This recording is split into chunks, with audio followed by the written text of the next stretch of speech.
involving more victims, underage children and adults, using as an instigation tool their career promotion.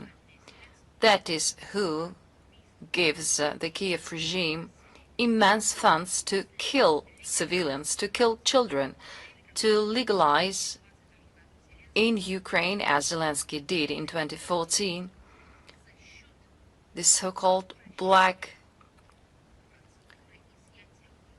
transplantology.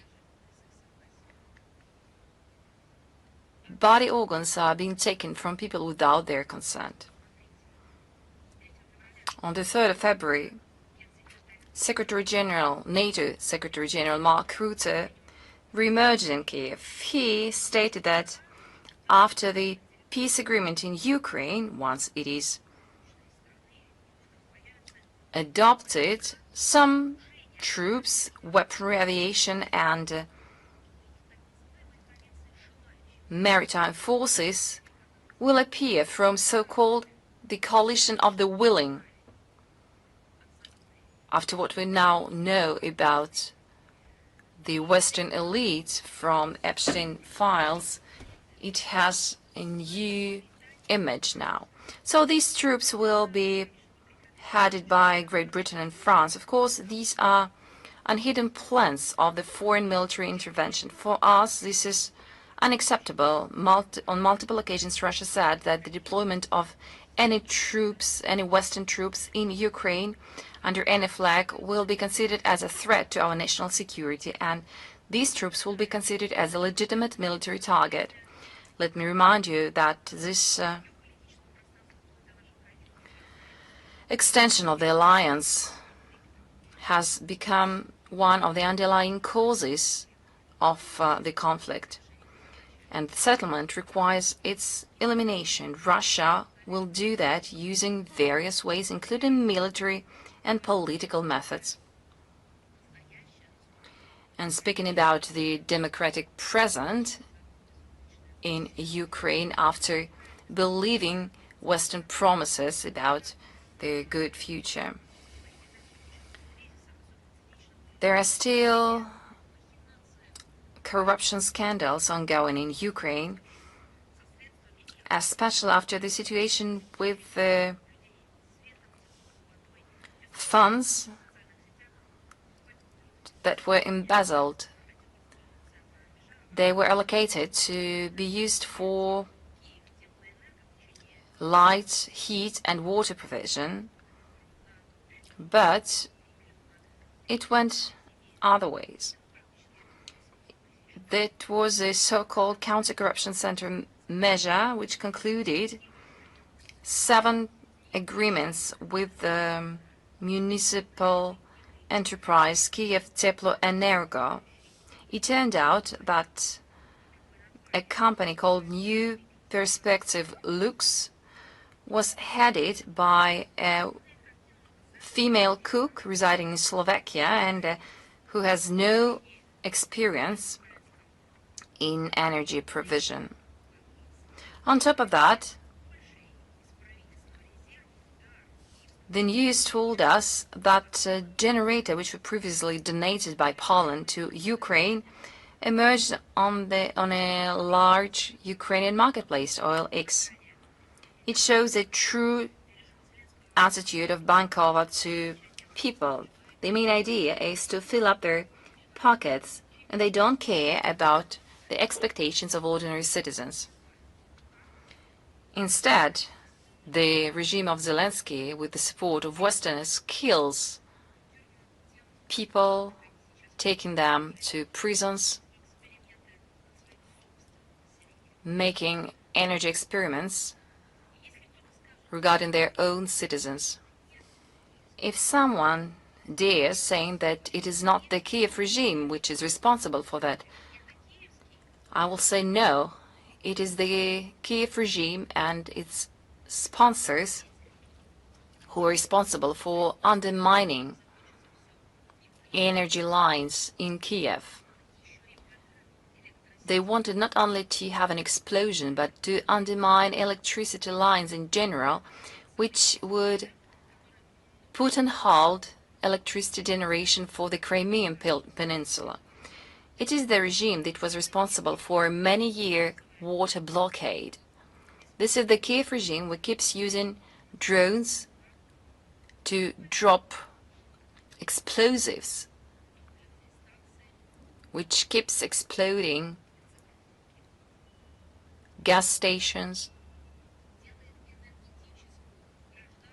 On top of that, energy infrastructure is becoming its main target. And now, ideologists, supported by the Western orchestrators, started to destroy the energy security of their own country, Ukraine. The Kiev regime has already eaten all the funds. It has used the funds given from the West. On the 23rd of January, Ukrainian Prime Minister Yulia Sviridenko in her Telegram channel stated that they are going to simplify the use of confiscated assets from Russian citizens.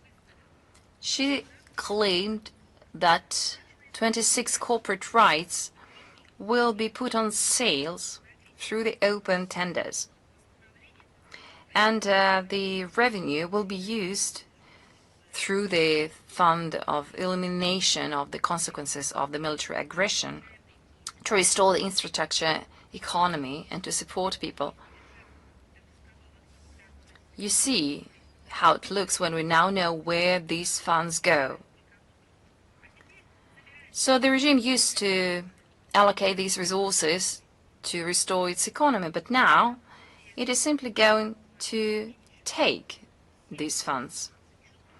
Recently, the scale of the corruption in Ukraine was unhidden, something that penetrates all the branches of power from top to the bottom. Apparently, today, the assets confiscated from our citizens, if they are sold, will not go to restore the economy. They will stay in the pockets of Zelensky and his lapdogs. Please give me at least one example when the funds that Bankova received were not embezzled. For us, this is a case in point of embezzlement, and we hope that the law enforcement bodies will give the appropriate assessment to such activities. But let me stress once again, these are just a few examples of how money allocated to Ukraine are being looted by the Kiev regime. Just a few examples. The Kiev regime found another way to satisfy its money appetites. European expert circles show that there is a growing sales of cultural and historical values in Ukraine. This refers to the so-called Orthodox Church of Ukraine.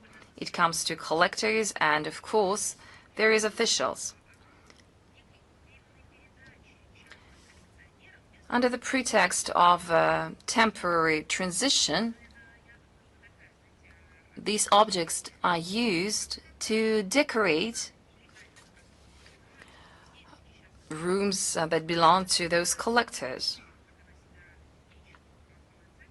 This so-called Orthodox Church of Ukraine uses its status to say that these objects belong to the church, and of course it makes it simpler to go through customs control and to sell these values abroad.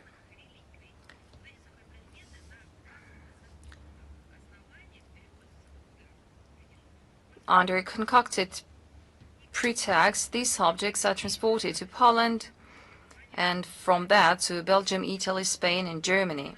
For instance, Germany receives those valuables as commercial goods.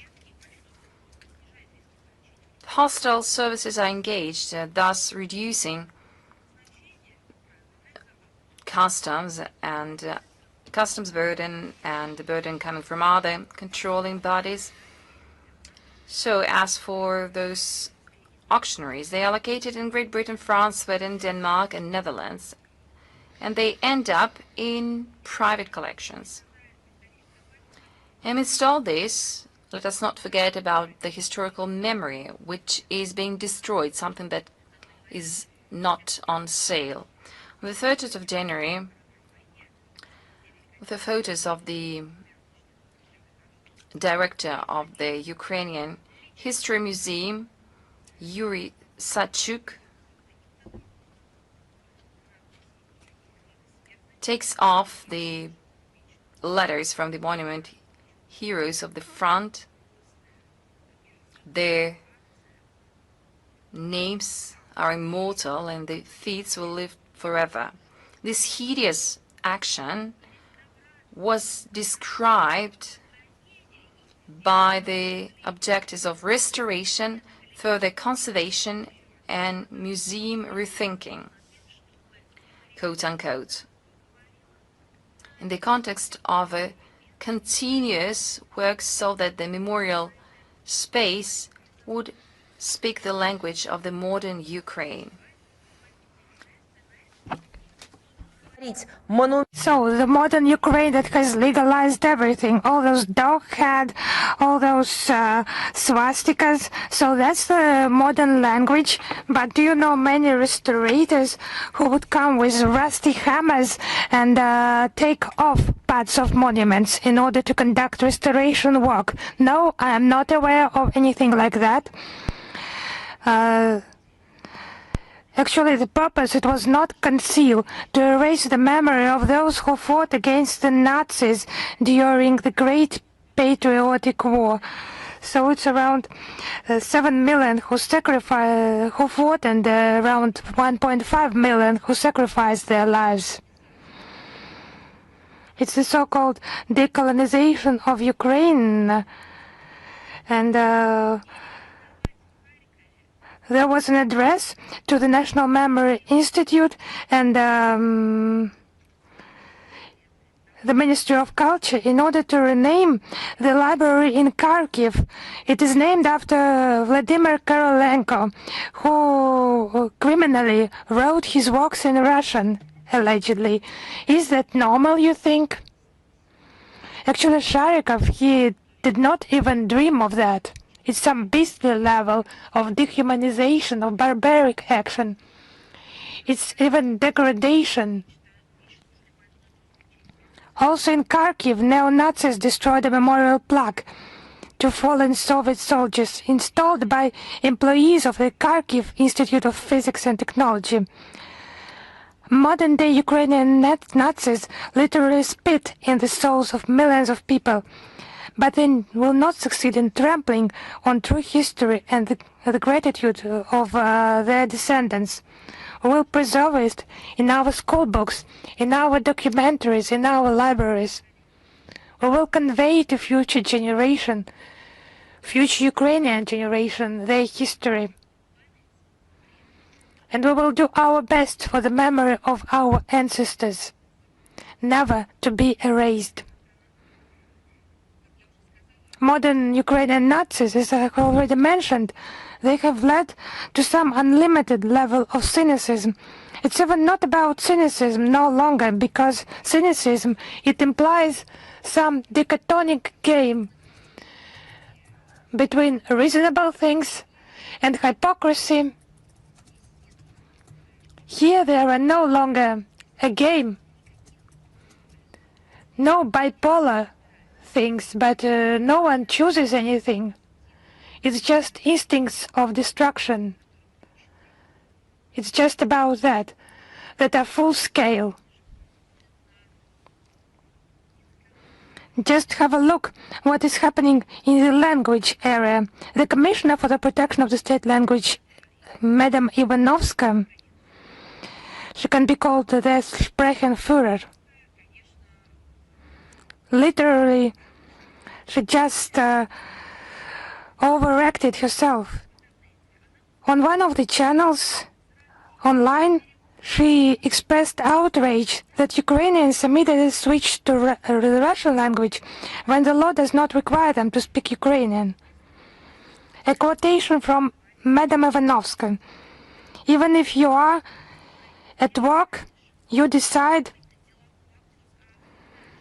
you not some business issue, but discuss your dog or cat, you still have to do it in the state language, the Ukrainian language.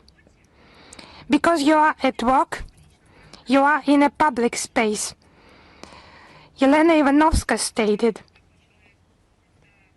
Such a person would be just highly in demand in the Third Reich. Just check who is discussing dogs and cats in which language. It's just powerful. There are so many problems in Ukraine: rampant corruption, violations of human rights, lack of electricity and disruption with electricity, catastrophe with water supplies. But Kiev regime representatives, they do not worry about that. It's not an important issue for them. They're just concerned about who is speaking Russian and where. People speak, they communicate. But for those eradicating the Russian language in Ukraine, they even think in Russian. So they have not reached how to govern the thoughts of Ukrainians. For them to stop thinking in the Russian language, that's their dream. But they will use chips. With the use of artificial intelligence, they will succeed, I hope. But those who have chosen the Ukrainian language, and Ivanovska thinks that she is Homo sapiens on this basis, such situation is unacceptable, she thinks, because those who are subject to Russian propaganda, they just turned into some chained dogs, and they start to attack those who speak Russian. For example, a case in Lviv. In a cafe, a mother and a child were speaking Russian. It sparked an outburst of hatred from one of the visitors, who started to cry and to shout and to try to make the Russian-speaking family leave the establishment. Fortunately, other guests did not support this outburst and stood up for the mother and the child. So in Ukraine, such zombies are ready to do anything for the language of Pushkin, Tolstoy, Dostoevsky, make it disappear forever. It's a true genocide. But despite all the artificial limits, the Russian language, it continues to exist. Just believe it will continue to do so. And all the facts that we have mentioned and the facts that we will mention today, they testify that the tasks of denazification and demilitarization of Ukraine will be achieved, and the Russian leadership has repeatedly mentioned that. Now regarding the Nuremberg process, it was the trial of humankind, the trial of Nazism. But now there was a systematic investigation and prosecution of Nazi criminals and their accomplices. So such trials are called the Soviet Nuremberg in the USSR. The work was conducted in the conditions of the ongoing fighting. The Extraordinary State Commission for the Establishment and Investigation of the Crimes of the Nazi Invaders and their Accomplices was established in 1942. Atrocities were documented, and those responsible were held accountable, and revenge would not just remain a slogan. Some of the guilty were tried quickly and privately right in the camps, and the most high-profile cases were brought to open trials in the cities that endured the terror of occupation. Krasnodar and Kharkiv became the first symbols of this kind of justice, and a new trial followed. So those whose crimes were confirmed by numerous testimonies and expert examination found themselves before such a trial. Thus, trials took place in Krasnodar, Smolensk, Bryansk, Minsk, Kiev, Veliky Luki, Nikolaev, Riga, Leningrad, Stalinodonetsk, Bobruisk, Sevastopol, Poltava, Vitebsk, Novgorod, Kovel, Chernigov, Chisinau, and Khabarovsk. 80 years ago, from the 17th to the 28th of January 1946, now, literally now, it's the 80th anniversary from this moment. In Kiev, there was an open trial, following which the Kiev Military District Tribunal sentenced 15 high-ranking Nazi criminals for monstrous atrocities against civilians. The Nazi-occupied territory of Soviet Ukraine became the scene of systematic terror and genocide, mass executions of civilians, the targeted extermination of Jews and other groups, often on the outskirts of cities in ravines, anti-tank ditches, quarries, including Babi Yar, the burning and destruction of settlements, torture, beatings, executions using gas vans, gas trucks, and other methods of murder, forced labor of Ostarbeiters, crimes against prisoners of war, executions, starvation, labor, and mass deaths in camps. 12 people were sentenced to death by hanging, and 3 to long terms of hard labor for the mass murder of civilians and prisoners of war, and the destruction of cities and villages in the Ukrainian Soviet Socialist Republic. The main defendant was SS Gruppenführer Paul Scher. He oversaw punitive operations directly and personally ordered the execution of any local residents in the occupied cities after dark. His guilt in crimes against humanity has been fully proven. SS Obersturmbannführer Georg Heinrich also admitted his guilt. In October 1942, he ordered execution of 3,000 children in the city of Melitopol. But do you know the reason of that? 3,000 children. Maybe you would think some committed diversion, and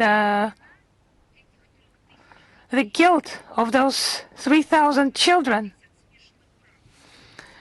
They were born after mixed marriages. They were collected by the police and gendarmerie and taken to the outskirts of the city and then shot.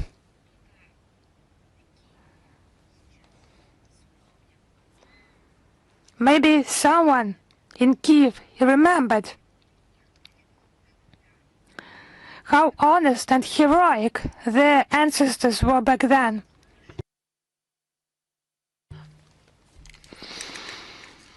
And it's just offensive for their memory, an offense caused by the Bankova officials. But I think our mission is to remind about that. Painful historical lessons have been forgotten in modern Ukraine.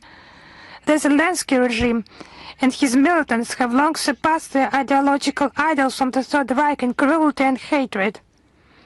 They are exterminating civilians in the same territories, the same land that was under the yoke of Nazi occupiers obsessed with the brown plague.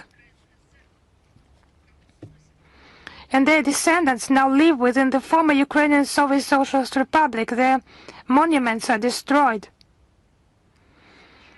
and their feet is depicted on the monument and erased now and desecrated now by this rusty hammer.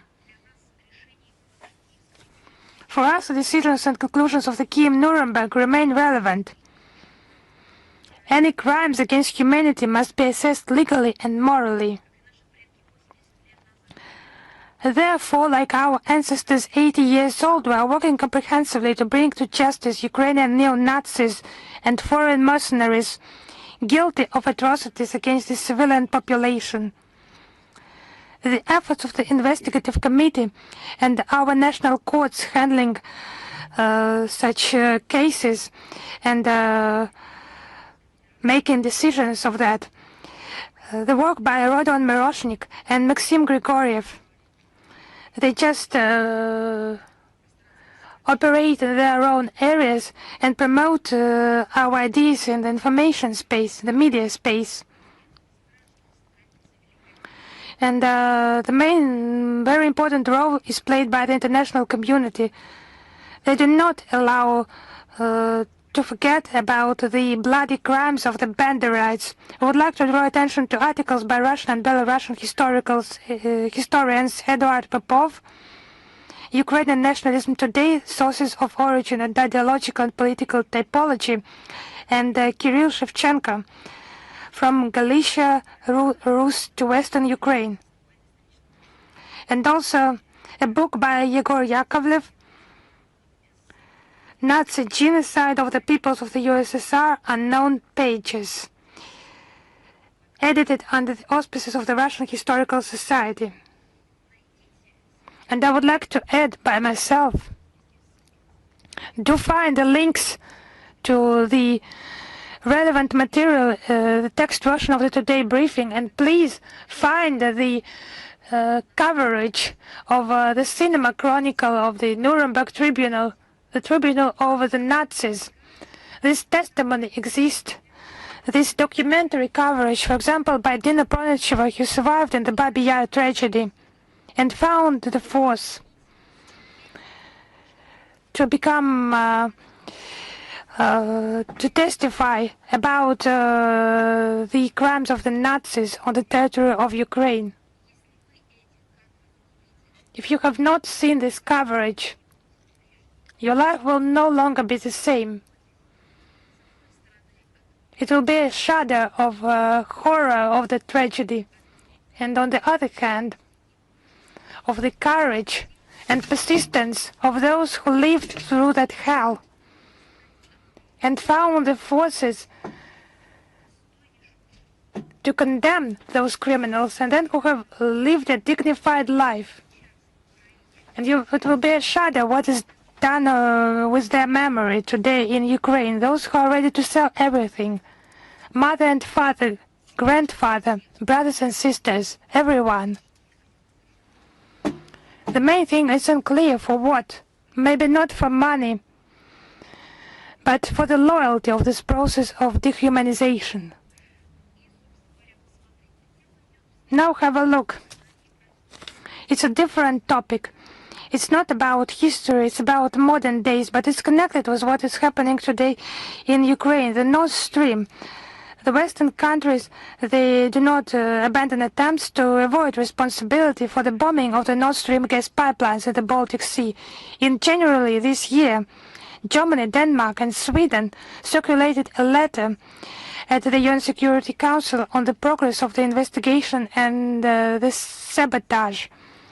The document notes that in December 2025, Ukrainian citizen Sergei Kuznetsov, suspected of committing the terrorist attack, was extradited to Germany from Italy.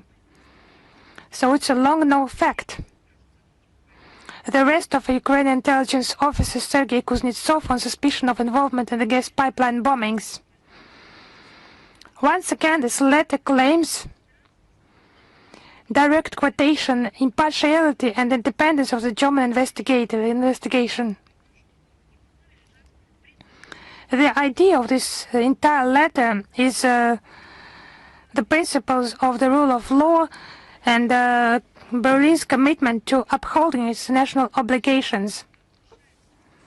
So the idea is subtly fed to the international community that this labor-intensive terrorist attack was the work of such self-taught divers. You don't need to be an expert to realize the absurdity of such a letter and all its talking points, because such act of sabotage, amateurs are not capable of that. So that's what intelligence, Western intelligence agencies, they are trying to invent. There is also a version of American journalist Seymour Hersh, according to which the mining and bombing of the Nord Stream pipeline was carried out by Western intelligence agencies under the cover of NATO naval exercises. So maybe this investigation by Berlin maybe has affected the NATO headquarters. Maybe someone just questioned Biden and Nuland, who promised to commit something like that before, had done that before. And Biden also had said that he had the instruments necessary for the destruction of the Nord Stream. It's a failure to adhere to its international obligations by Germany. And Denmark, Germany and Sweden, they have an obligation to investigate this terrorist attack in good faith. It has made a lot of harm to the economy and the ecology of the region. However, Berlin, Copenhagen and Stockholm consistently avoided any cooperation with Russia in establishing the truth. Moreover, the latter two countries at one point completely abandoned their national investigations. Allegedly, nothing could be found. The lack of visible results they were not. They did not hesitate to stop their investigations despite that. And whatever role is given by organizers, like mining and some maneuvers in order to distract,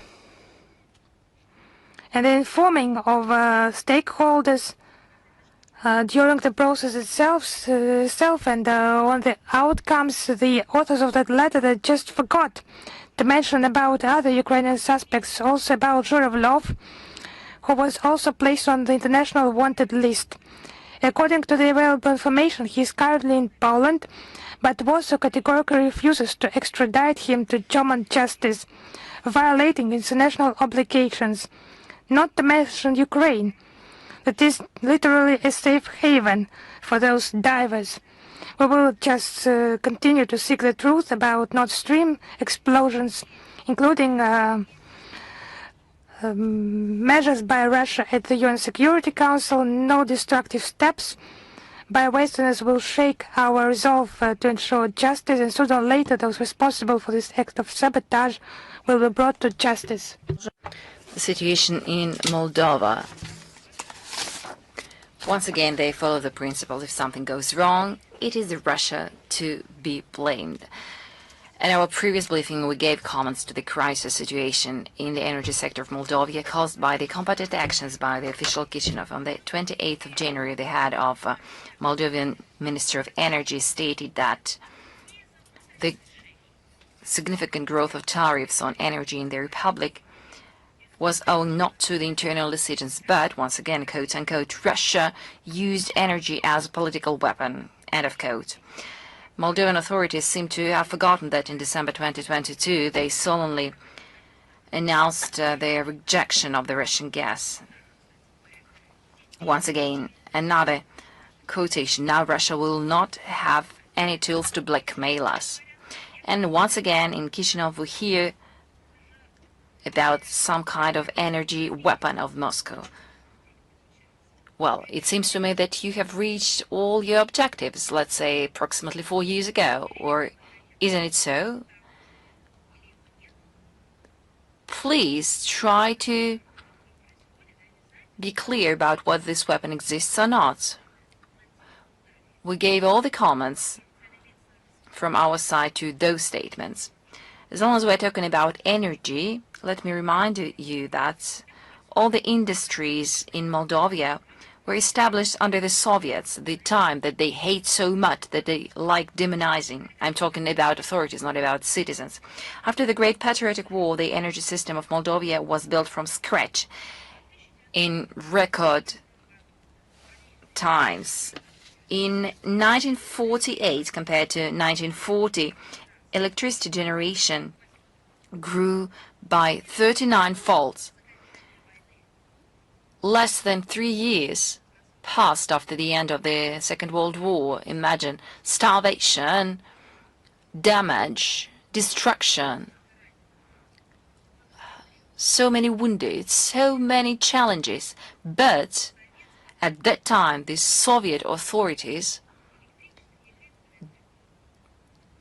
had electricity generated in Moldova 39 times more than in the pre-war period.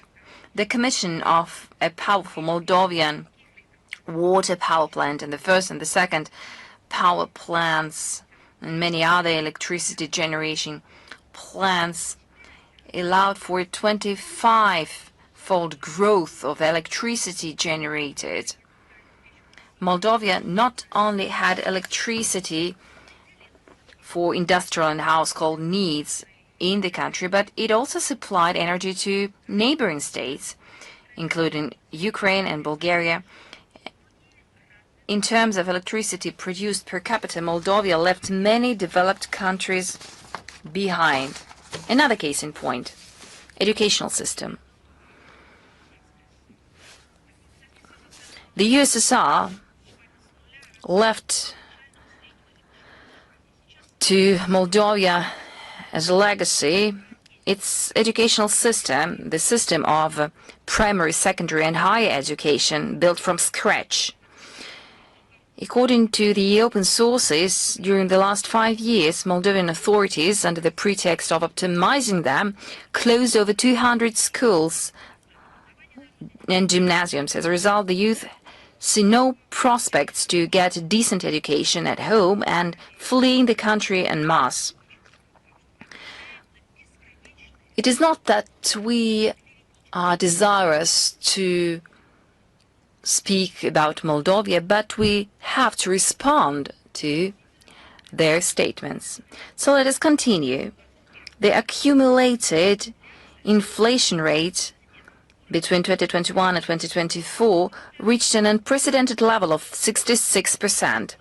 In 2025, approximately 80% of new loans were allocated to cover the national debts of the country, and the so-called euro integration de facto led to a collapse of the system of state enterprises. According to the register of public property, by the beginning of 2025, only 45% of public enterprises were active, and 25 of them were non-solvent.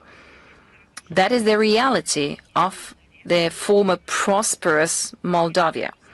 Why? This is the outcome, the result of the Russophobic sentiment imposed by the West. That is the ticking bomb. Another topic, partial repeated election are planned for the 9th of February. This is a blatant mockery at the electoral rights of the citizens. Before that, there was a legitimate interference into the judicial and legal branches of power systems of Bosnia and Herzegovina. In November 2025, a close ally, Sinja Karan, won elections. It was not okay for Western as a result of crude manipulations and pressure in Bosnia and Herzegovina. The validation of the expressed will of citizens was undermined under concocted pretext. For instance, that it will sow discord among Serbians. Apparently, the West uses artificial provocations of internal political tensions in order to save its dying colonial power, which is underpinned by the principle divide and rule. We express solidarity with the patriotic authorities of the Republic Srpska, who are opposing firmly and with dignity this external dictation and fight for the rights of Serbians in Bosnia and Herzegovina in light with the principles of the Dayton peace agreements. I also was asked to give a comment to the statement given by the French foreign minister about the efforts to reduce Russia's revenue from the exportation of energy and countering its illegitimate oil supplies.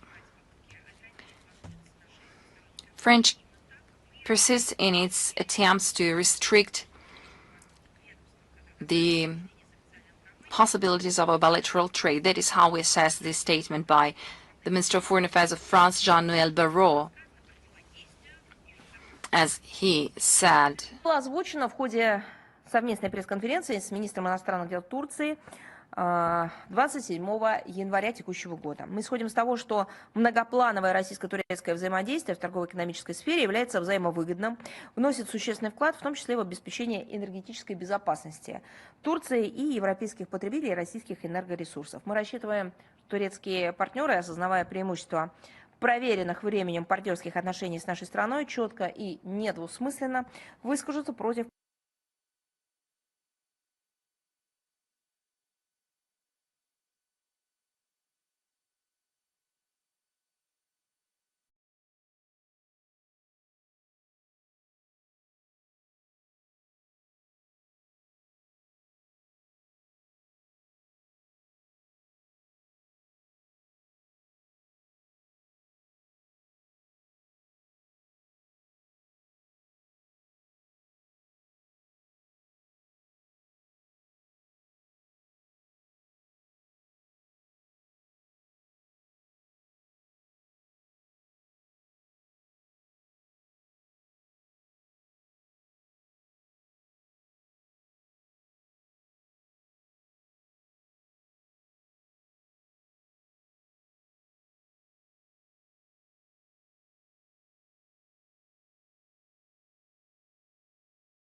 ministries of 61 states. In 2025, the International Association of Young Diplomats was presented at the UN during the ECOSOC Youth Forum and a high-level meeting of the 80th session of the UN General Assembly.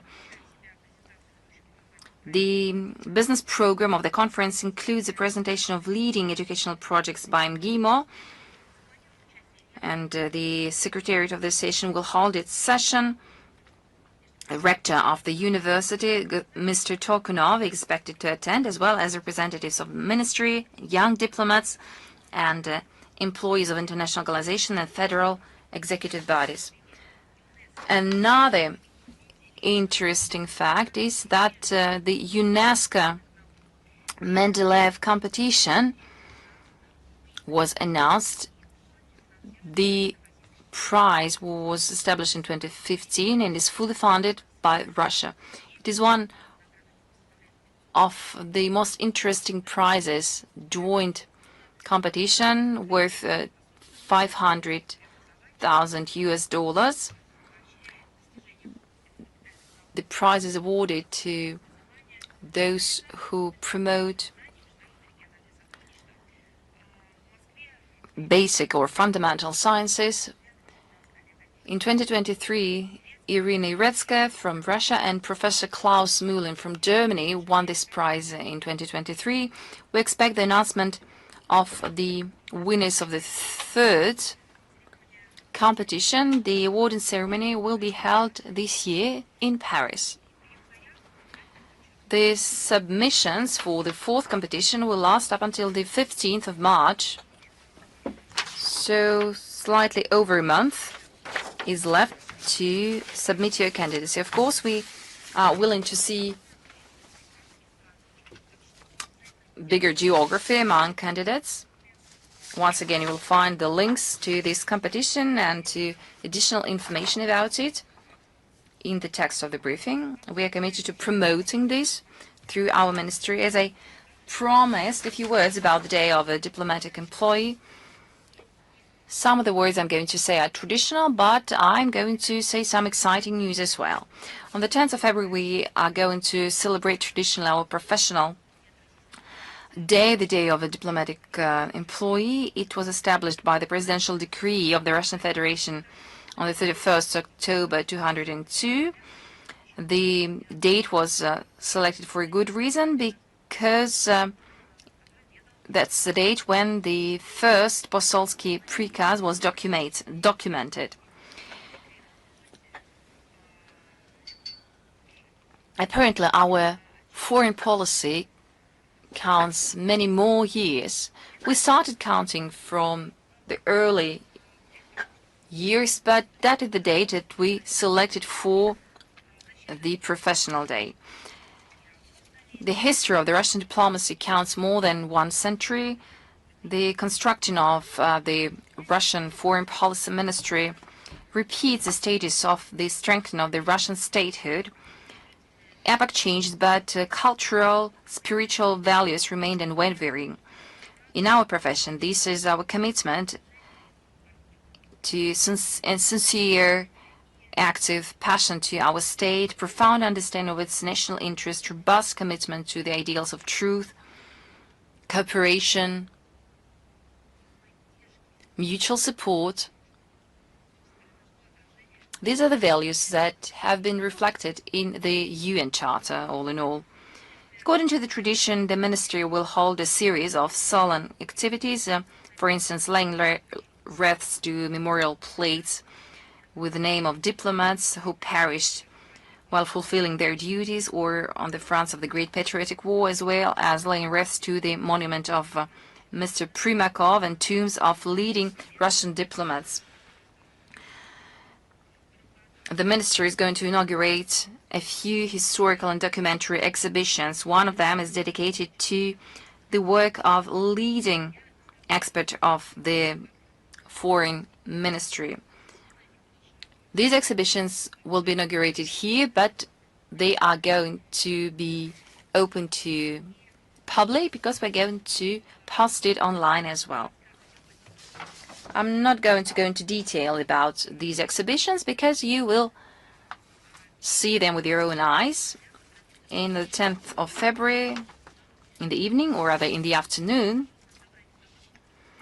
there will be a solemn meeting of employees of the ministry where Sergei Lavrov will make a statement and certificates will be awarded. Many people celebrate this day abroad from their homeland. Various festive activities are planned to take place in our foreign missions. Of course, we're going to brief you on them. And let me stress out, yes, it is our professional day, but we tend to celebrate it not at home with closed doors, but this is part of our diplomatic work. Stay tuned. You're going to find lots of materials dedicated to the history of Russian diplomacy, to its objectives and the way to reach them. All the materials will be posted online. You will find them on our website in the special chapter dedicated to the Day of the Diplomatic Employee.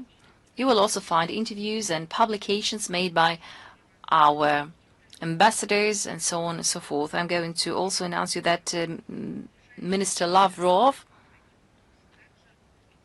has given an interview, and the texts of those interviews will be posted on a wide range of topics. Once again, stay tuned and be updated. But I have promised some additional information in addition to our professional holiday, and I have promised to do that back last year, and we have done that. In anticipation of Diplomats' Day, together with the Historical and Documentary Department, we have prepared a detailed material on key stages in the development of Russian diplomacy from the start of Russian statehood and to the present day. The Ministry of Foreign Affairs of the Russian Federation continues its work to preserve the memory and legacy of the leaders of the Foreign Service. The material covers the key milestone and principle upon which the Russian foreign policy has been built and continues to be built.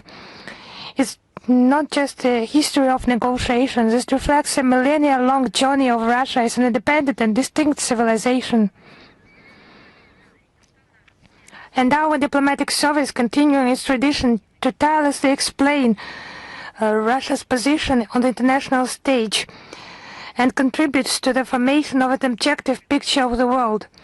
The publication of such materials is particularly important today when the countries of the collective West are trying by hook or by crook to downplay the contribution of Russian diplomats to the geopolitical transformation of the world.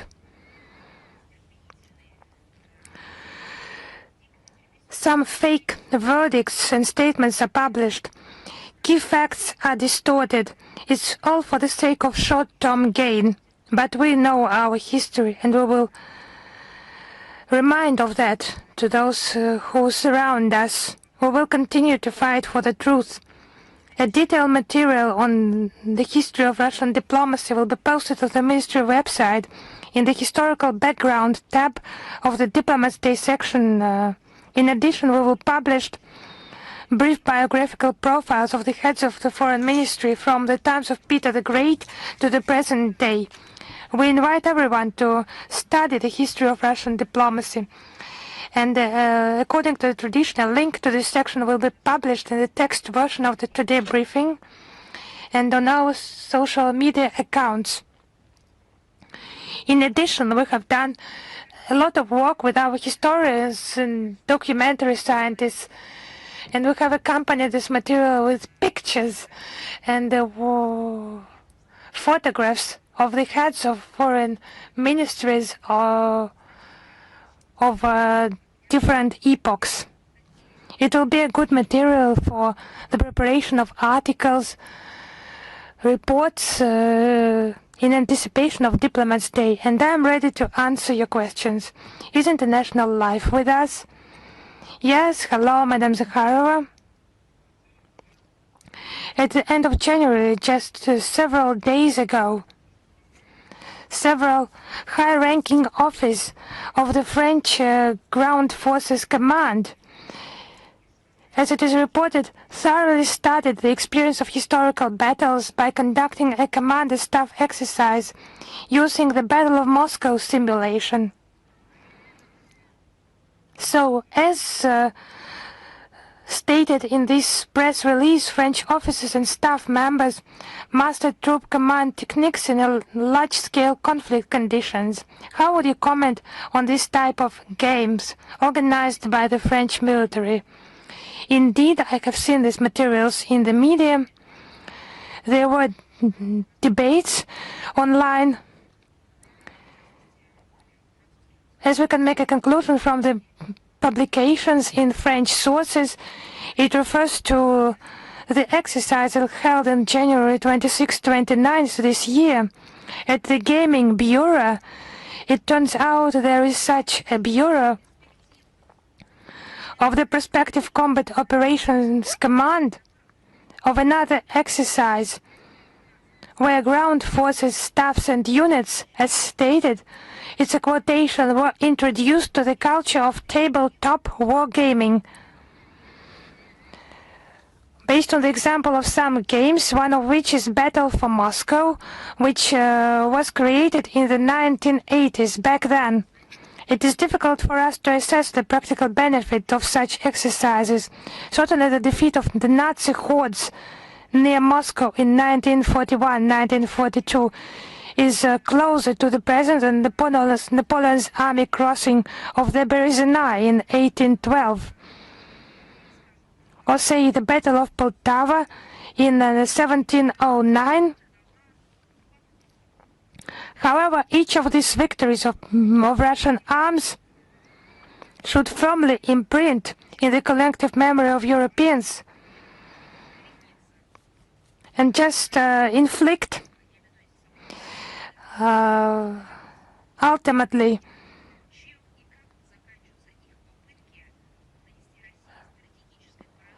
the attempts to inflict a strategic defeat on Russia and to conquer, as they dream, to conquer Moscow. But the European ruling circles, they have extremely short memory. Maybe it has been erased, maybe reformatted, maybe it's time to talk about historical dementia. One can only hope that the French military will draw the right conclusions from studying the results of the Battle of Moscow. Thank you very much. Is RIA Novosti with us? Yes, hello, Madam Zakharova. Christina Rodriguez, RIA Novosti. We have one question today, if you allow me.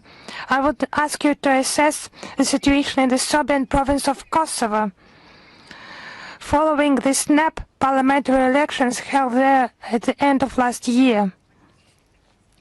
You know, despite attempts of authorities of the so-called state, as they call themselves, the state of Kosovo,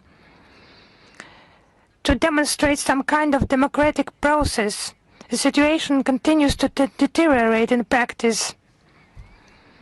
The ruling elite's success in the recently, as we call them, parliamentary elections. The Pristina administration is accelerating its efforts to purge the province of the Serbian population. That's the right name of what is happening there.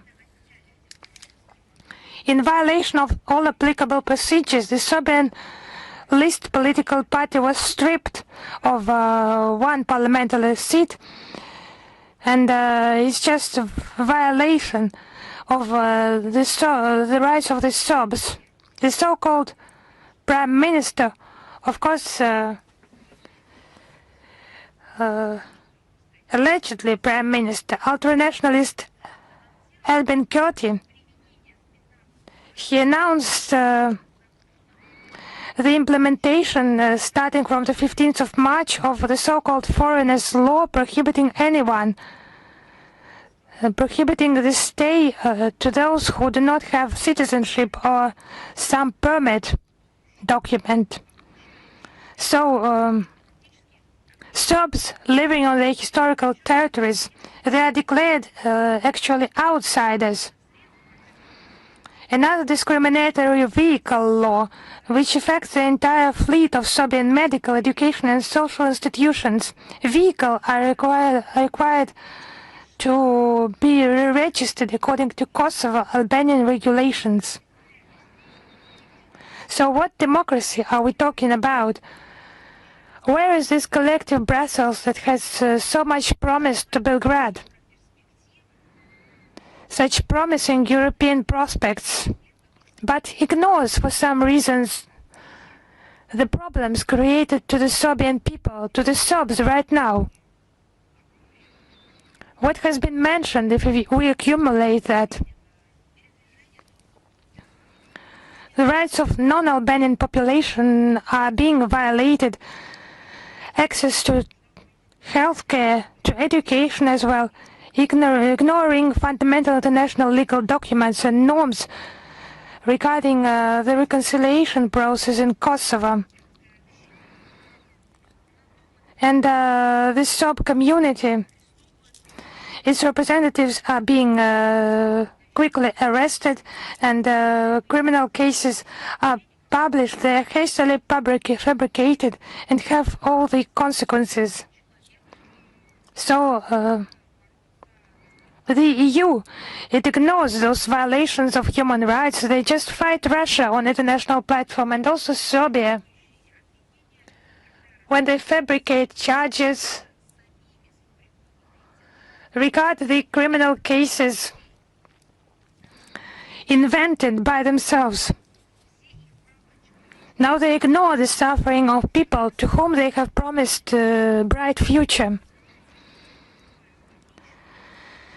It's a rampant nationalism that is personally fanned by Alban Kurti.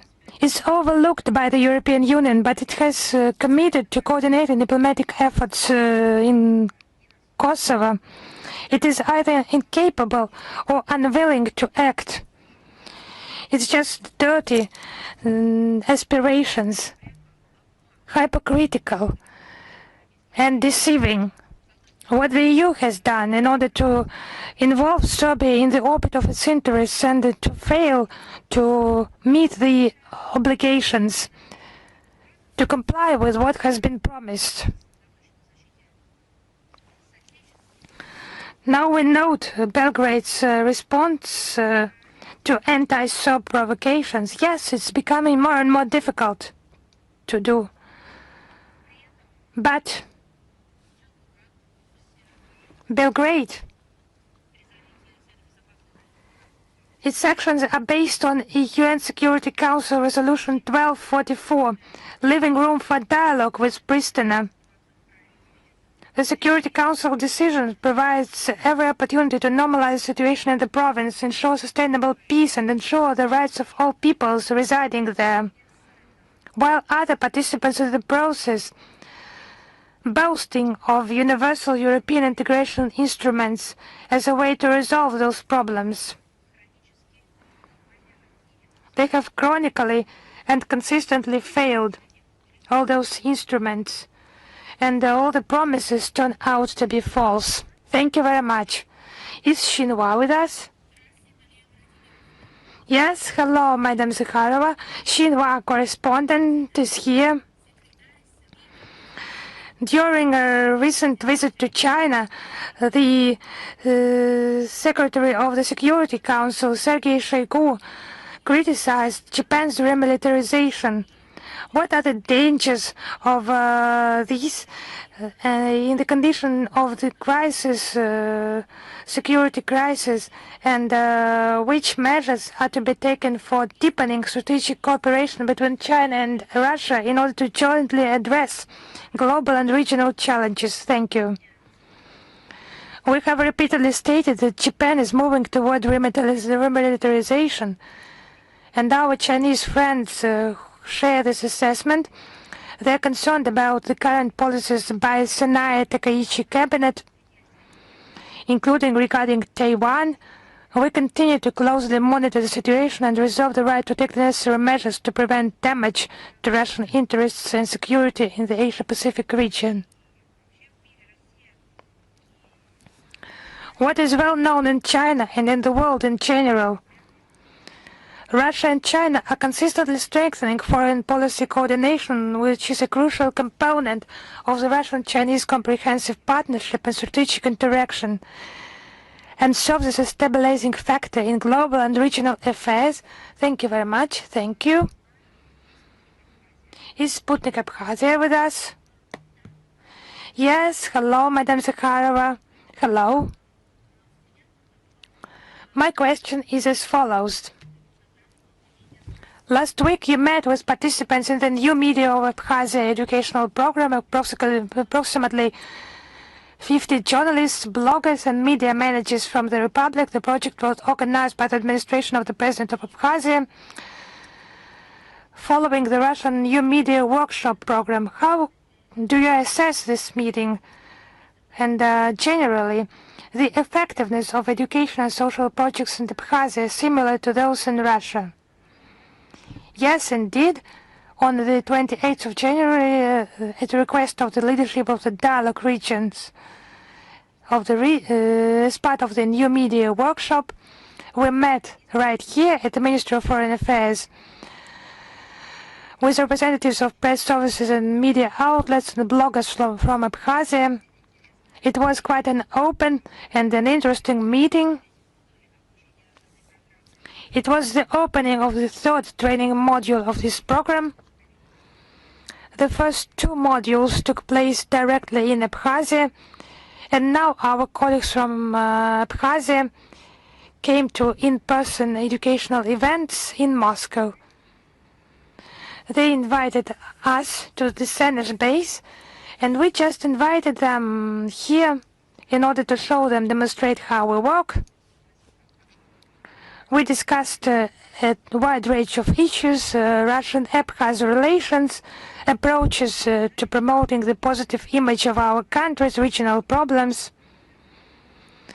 Of course, we particularly focused on historical, cultural, natural, and touristic advantages in Abkhazia that annually attract many tourists to this beautiful and hospitable country. I think it is not for us to evaluate the effectiveness of such educational projects. It's for those who takes part in them directly.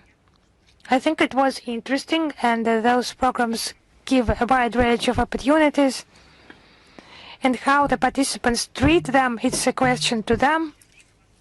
I would remind currently in Abkhazia as well in South Ossetia, there is a whole range of educational and social-oriented projects with the use of Russian expertise.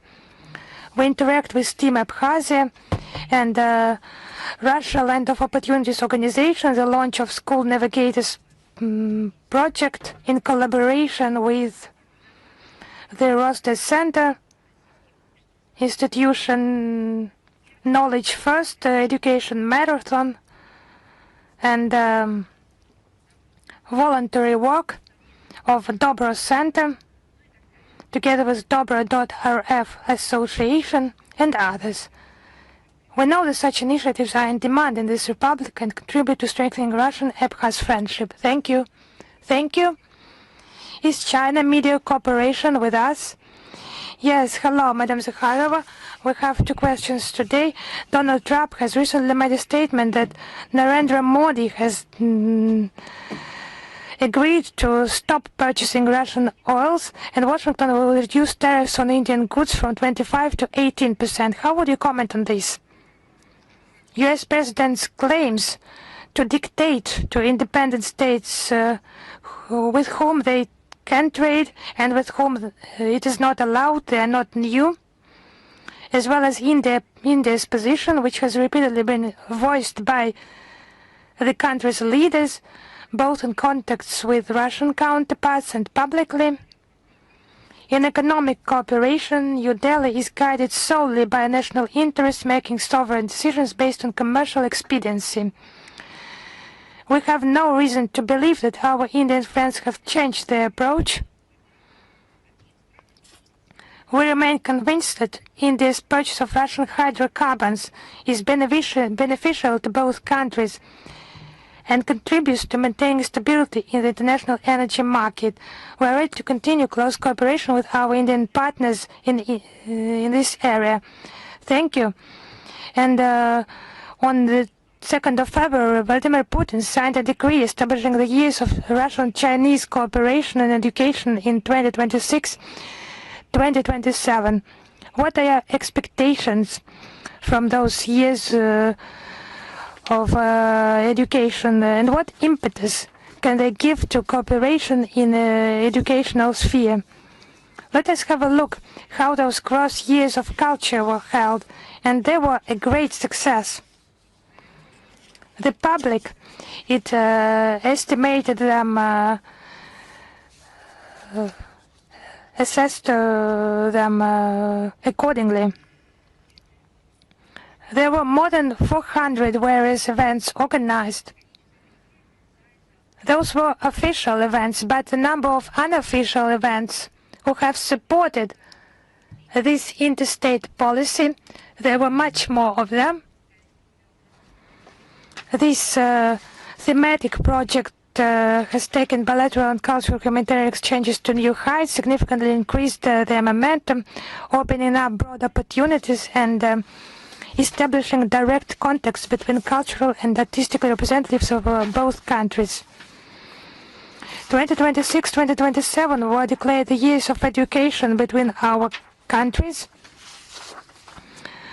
Bilateral ties are actively developing, and there is a possibility to study in another university without losing one's status at the home institution. Our flagship project is being successfully implemented. The joint Russian-Chinese University in Shenzhen opened on the basis of Lomonosov Moscow State University and the Beijing Institute of Technology. The task of training highly qualified personnel is relevant, with the knowledge of Russian and Chinese includingly, covering new areas. I think you will agree with us that the youth is important to promote our strategic cooperation because they will define the future of the world, and we see strategic objectives in preparing personnel, those who will be able to enhance the whole package of our avenues of cooperation, and to achieve that we need to create all the necessary conditions so that in the future those who study today will become first-class experts and will be able to use their skills and their knowledge for the benefit of our states. Let me add one more comment. Have a look at how the West treats Chinese students. So they start by inviting them, but further on they expel them for some reasons which have nothing to do with laws, law obedience, or anything else. It reaches the xenophobic levels. It is not only about Chinese students. It includes students from other states. Students from various states are invited to get enrolled to various curriculum, but further on they are no longer needed. So they turned out to be trapped. They spent their money. They had some ideas for their education, but they somewhere in the midstream they end up being rejected to renew their visa. There's just one example. Sometimes these stories end up with tragedies. I hope that not lives have been traumatized so much, but it is never the case between us and China. We have a respect-based dialogue. We do have some problems which rise on the way, but they are being resolved with mutual respect. And of course, the fundamental knowledge is of high level. Is Reuters with us? Good afternoon, Madam Zakharova. We have a couple of questions to ask you. The first refers to the expiration date of the START Treaty. Well, some say it expires on the 4th of February, some say it expires on the 5th, but do you have a clear information and accurate information about the expiration date? Well, you know, I have something even more exciting to tell you. something which will be useful for you. Soon, a fundamental material by the ministry will be published on that issue. We received various questions and the answers will be included into that material. So I would refer you to that material. And I believe that we will simply have to wait until it is published. It will happen today. And here is my second question referring to Iran. Press Secretary of the Russian President Dmitry Peskov said that the topic about the supply of Iranian enriched uranium is being discussed, has been discussed for quite a long. Can you tell us, are there any talks ongoing about Russia's importation of uranium, enriched uranium, to Russia? Well, you know, Russia once suggested to import uranium to Russia, the remnant uranium. Currently, this topic is still on the table, but you need to take into account that these reserves belong to Iran. It does not contradict Iranian obligations about non-proliferation of nuclear weapons. It is up to Iranians to decide on where to export it, whether to export it or not. Should they decide to export it, it is up to them to decide where to supply it. As for our stance on this matter, it is well known to all the interested parties. It has remained unchanged. We have always been committed to finding exclusively diplomatic and political solutions. We are hopeful that during the Friday meeting between the high representatives of Iran and our officials in Istanbul will help us to find solutions and to avoid any further escalation. We believe that any pressure exerted on Iran will not result in any positive solutions, and we hope that we will be able to avoid that. Thank you. Do we have Lenta Rue with us? Good afternoon, Madam Zakharova. I have one question. During the last month, U.S. administration have been exerting pressure on Cuba using direct threats of a military force. What is the ministry position on this, and what is the real support that Russia can give Cuba? Well, the Minister of Foreign Affairs of Russia, Sergei Lavrov, gave comments repeatedly on that topic. There were also comments published on the 31st of January. There is one thing I would like to stress, that the strategy of pressure on Cuba has been used by Washington for decades continuously. It aims at the economic asphyxiation of the country. No one hides it. The position of Russia remains unwavering. Unilateral sanctions against sovereign states are intolerable because it goes bypassing the UN and other charter provisions. We resolutely condemn any illegitimate sanctions against Havana. We are convinced that despite these obstacles, Cuba will persist in its economic development in relation with other states.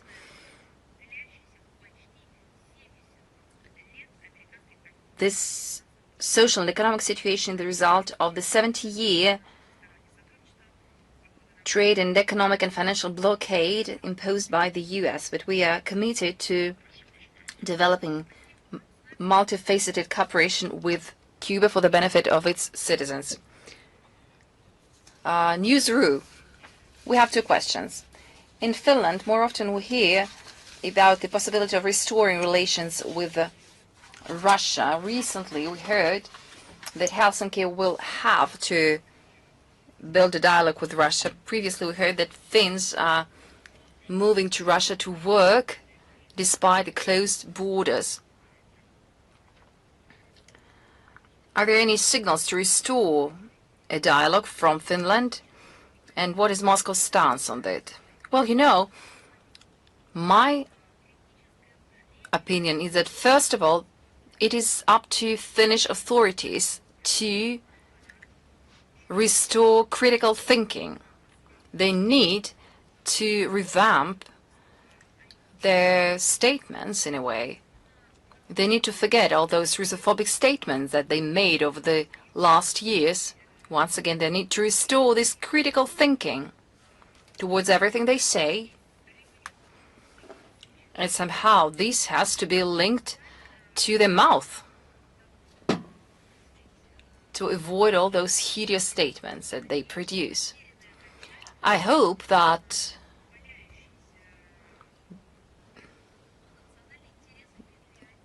Finnish national interests will not be left to oblivion. And once again, these national interests have to be linked to critical thinking and to the mouth of the leadership. And once it is done, only then, maybe, we will be able to move forward. We note that representatives of the Finnish political establishment, acting and former, from time to time, mention the possibilities. They say at a certain point in time restore dialogue with Moscow, as you said.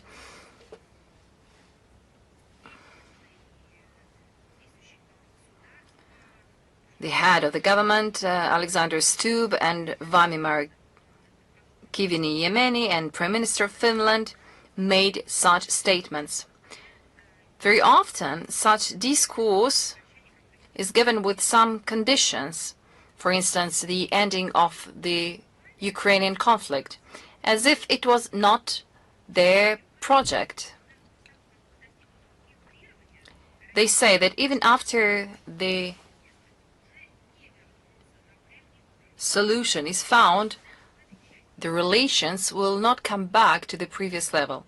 Well, here I would address them to the statement by the Russian leadership. They tend to use business as usual, but it will never be as it used to be, because they were those who undermined trust and confidence. And they did so much mess that it will never be able to have business as usual. For us, such statements by Finnish officials is the recognition that the policy of isolating Russia leads to a stalemate. At the same time, no practical moves to normalize bilateral relations undertaken by Helsinki are noted here. On the opposite, the Finnish authorities do their best to follow the Western policy to inflict, as they say, the strategic defeat to Russia. Let us not forget about Russophobic, nationalistic narrative and sanctions. We would like to point out that in principle, Russia never rejected a frank dialogue with all states, including those who are led by hostile governments. Unlike them, we never cancel anyone. We never ban anyone. We never use this nationalistic discourse. We never humiliate anyone. We are always willing to work with the principles of good neighborhood, mutual respect, equal rights, and of course, with due consideration of vital national interests. But it is hardly likely that any advancement are possible without fundamental shifts in the Russophobic policy of the Finnish authorities. And our second question, what is the Russia's position toward the Estonian legal act giving the right to military to sink dangerous and suspicious ships? Do you consider it as an attempt to limit freedom of navigation and legalization of piracy? Well, it brings us back to the April 2025 when the Parliament of the Estonian Republic adopted a law according to which the Estonian defense have the right to use force in regard to civil ships or other floating vehicles to eliminate the threat to infrastructure. These powers include the Baltic Sea, internal waters, territorial sea, and exclusive economic zone of the country. But according to the international law, it does not belong to the coastal state territory. Let us not forget about the UN clause. Once again, it is universal in application. Our position hasn't changed. Once again, Westerners are willing to use the international law to serve their vested interests in violation of the international law. These are absurd attempts.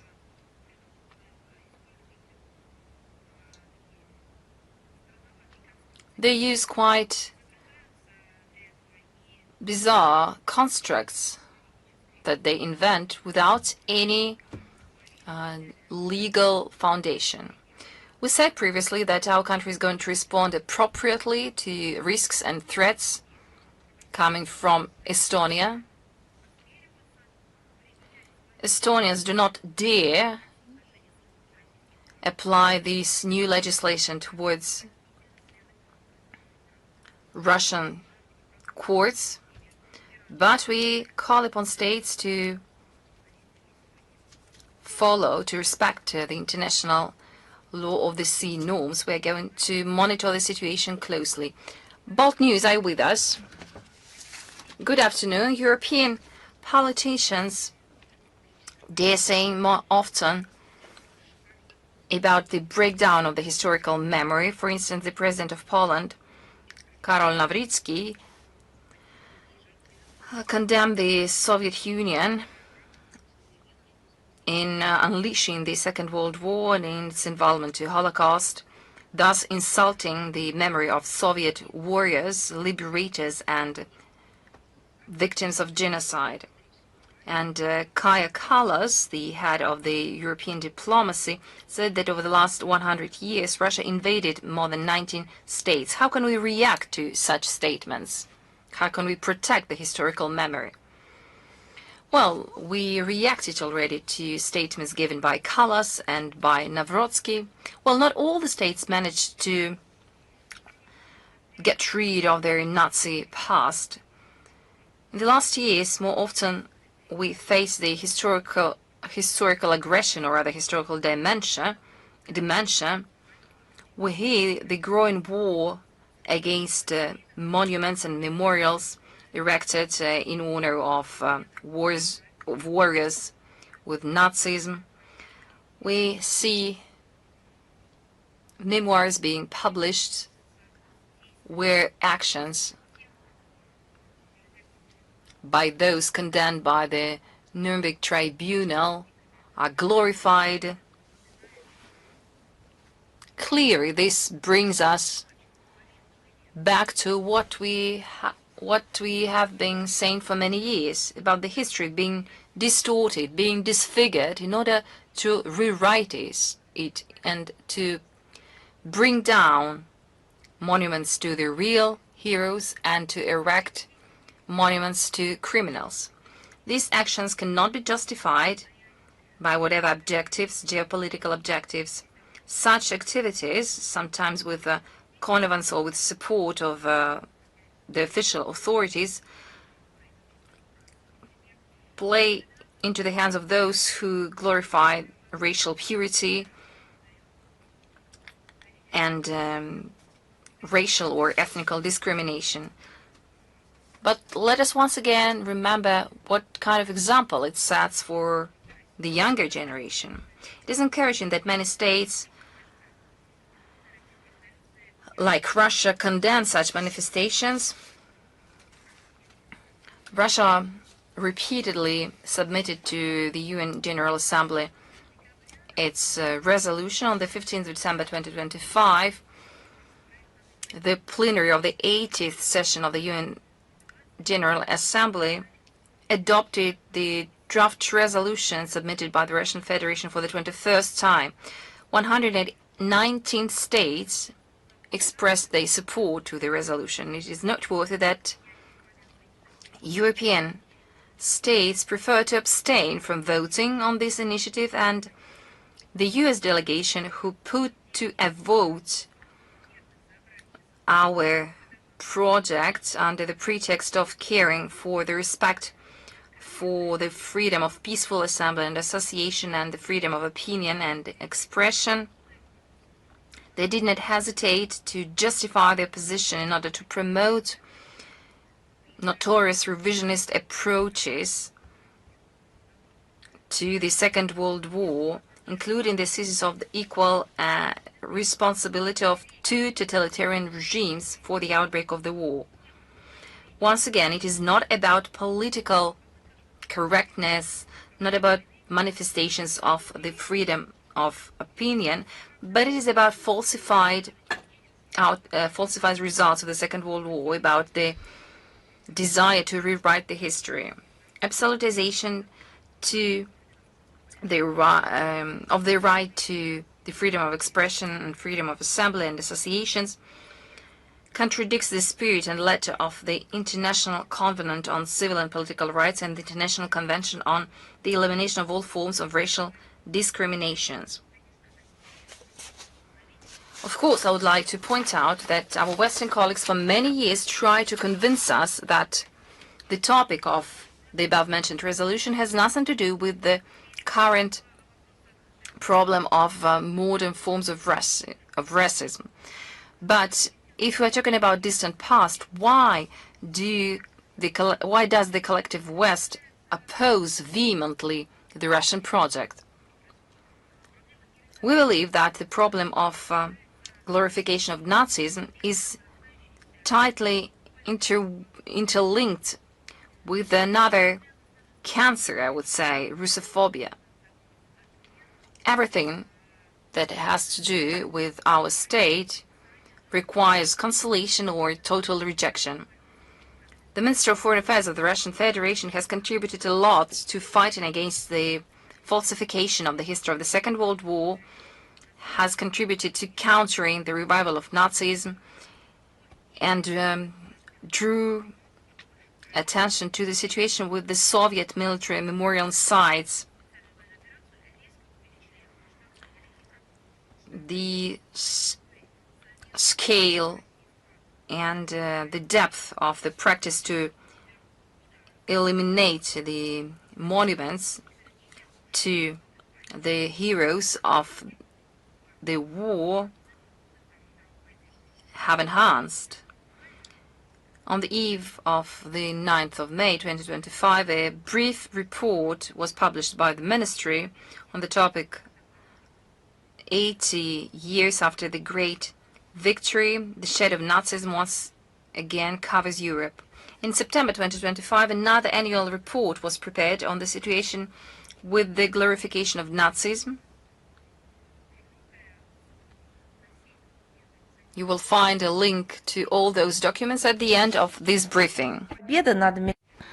This report was made on the anniversary of the victory over militarist Japan and the end of the Second World War. Also, actions were mentioned as a result of which history is falsified, and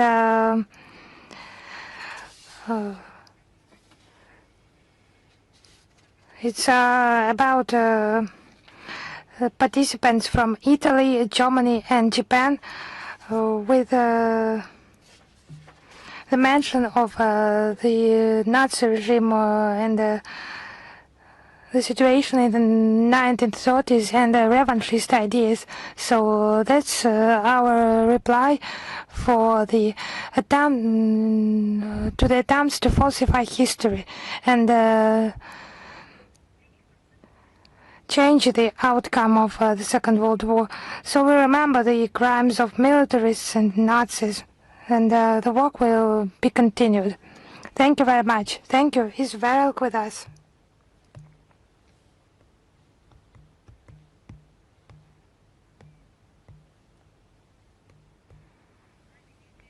Is Veryk with us? No, then we move on.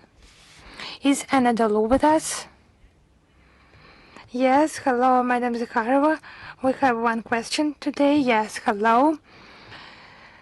The US entrepreneur Elon Musk introduced additional verification measures in order to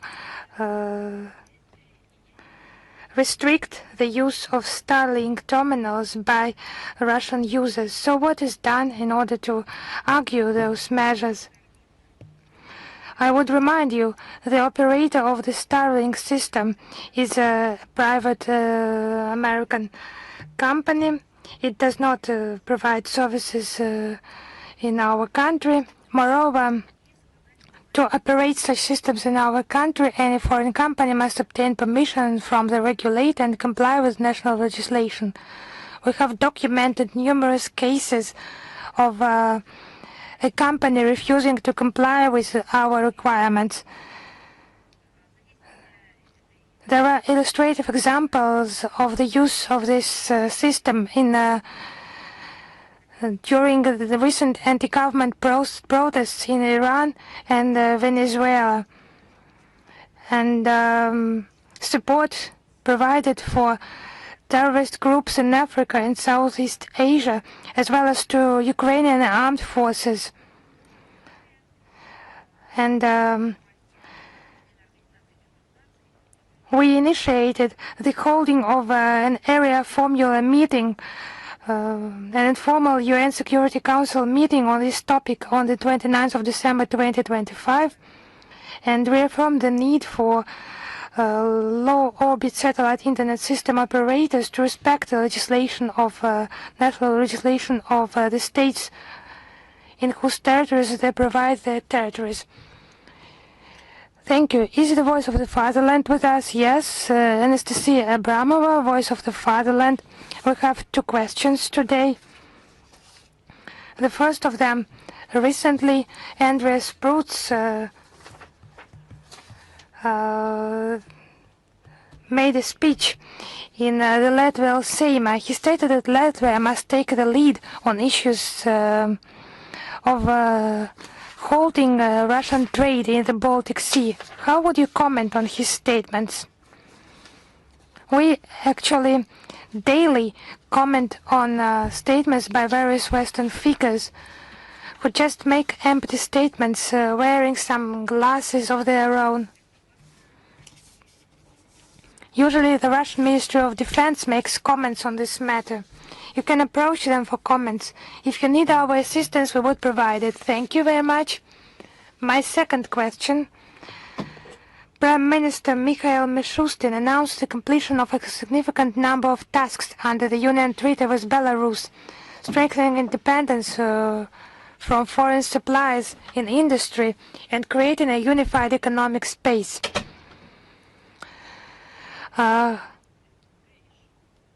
What is the experience of integration within the Union State with Belarus? How can it be used as a model for strengthening sovereignty in other forums, such as the EAU, CIS, and SCO? I have a reference in this regard. So, the more participants, the more difficult it is to find a mutually acceptable solution. And it is very important here, like the sisterly nature of relations between Russia and Belarus, whose peoples are connected with multi-century history, spiritual and moral values. If you're interested, I think you have highlighted not only the integration union of Russia and Belarus, but also other mentioned structures. Then interaction on the basis of the SCO is an important vector of our cooperation. I would like to understand, are you interested in interaction between Russia and Belarus within the framework of these organizations? No, wider with others. more republics and more countries that have participated in those unions. Yes, could you repeat then? Yes, Prime Minister Mikhail Mishustin, I have understood that. As an experience of successful integration within the state union with Belarus being used as a model for strengthening sovereignty in other forums, such as the EAU, CIS and SCO. Okay, I have understood. I will prepare and reply to this question with taking into account all the data, figures, and we will reply to you. Thank you very much. Goodbye. And goodbye. Is Embassy alive with us? Yes. Hello, Madam Zakharova. Hello to my colleagues.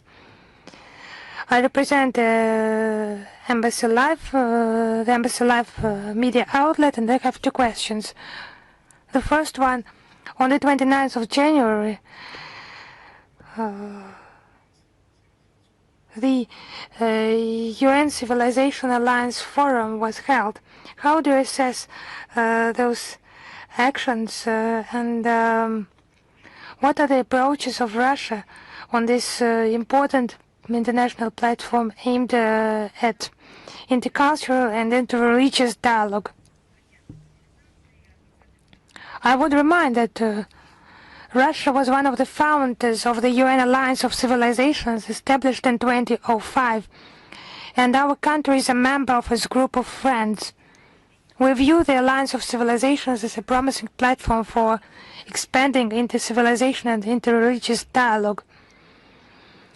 This structure operates within Russia's fundamental approaches, reducing ethnic and religious differences, easing social tensions, programs in education, youth policy, media, and migration. We attach particular importance to the Alliance's efforts to strengthen spiritual and moral values. Russia is a multi-confessional and multi-ethnic state. It continues to uphold moral principles in international affairs. Principles of kindness, peace, and justice. We assigned a key role to fighting against religious intolerance and violations of the rights of believers.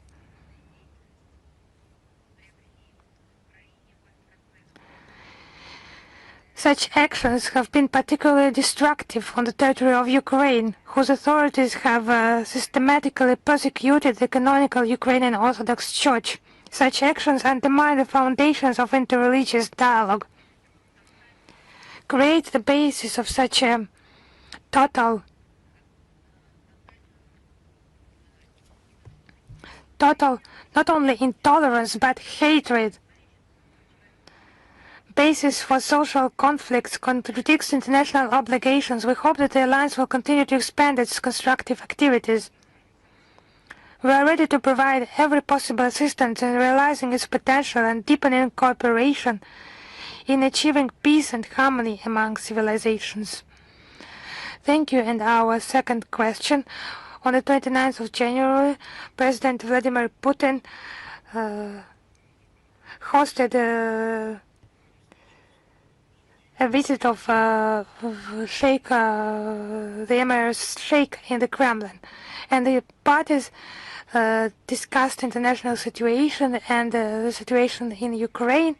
Vladimir Putin particularly noted the efforts of the Emirati side in the settlement of the Ukrainian crisis. So, what agreements have been reached? Have there been any agreements of mutual support in the context of the Ukrainian crisis? So I would note that traditionally the presidential agenda is commented by presidential administration, and there is a relevant material on the Kremlin website already. Thank you. Is author I with us? Yes, hello, Madam Zakharova. Ruslan Pankratov, author I.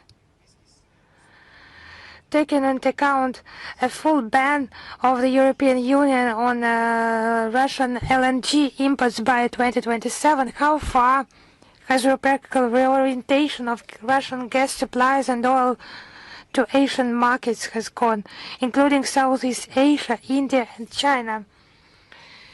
And does the Russian Foreign Ministry see a need for political insurance for these energy routes through new agreements within BRICS and the SCO?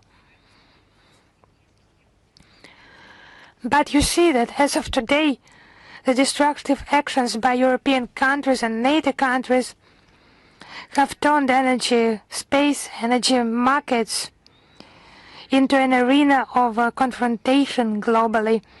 And the sphere of such tough, fierce, non-competitive but aggressive aspirations and lead to the destruction of established resource supply chains. Clearly, the EU's primary goal is disrupting the functioning of the Russian economy and inflicting a strategic defeat, as they call it, on Russia, and not their own profit. For example, in prices, it's just a classical story of harming someone else just because they're angry. And we have caused such emotions for our entire life. So we deepen cooperation with Asian countries that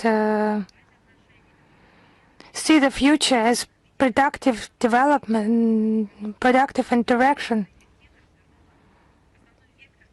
And our country has effectively shifted its primary supply vector of gas, has found a source of growth in the East. Our closest partners are from the EU, CIS, BRICS and SCO countries. So our agreements are bilateral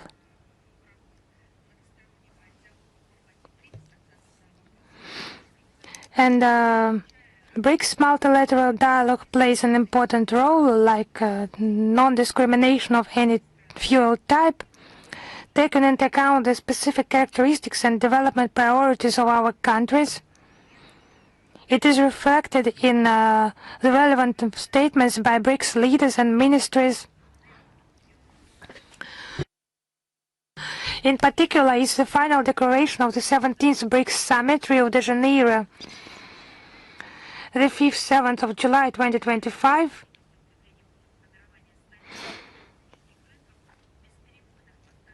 Socio-economic development and national security are emphasized, as well as the need to strengthen it by creating stable energy markets and uninterrupted energy supplies from various sources and ensuring the resilience and protection of critical infrastructure.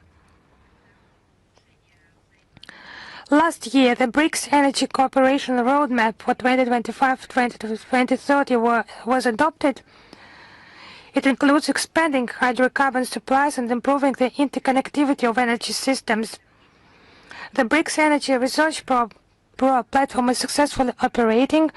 Within the Shanghai Cooperation Organization, a collaboration mechanism was established in 2021, the meeting of energy ministers of member states. Significant work has been carried out to coordinate partners' approaches to this highly sensitive issue in international relations. This includes the concept of cooperation in the energy sector 2021, the SCO Green Belt Program for the implementation of modern resource-saving and environmentally friendly technologies in member states, 2021 as well. The statement of the SCO Heads of State Council on ensuring international energy security 2022, the joint statement on cooperation on new fuels and modeling in the energy sector 2023, the statement of the SCO on sustainable energy development 2025 and many others.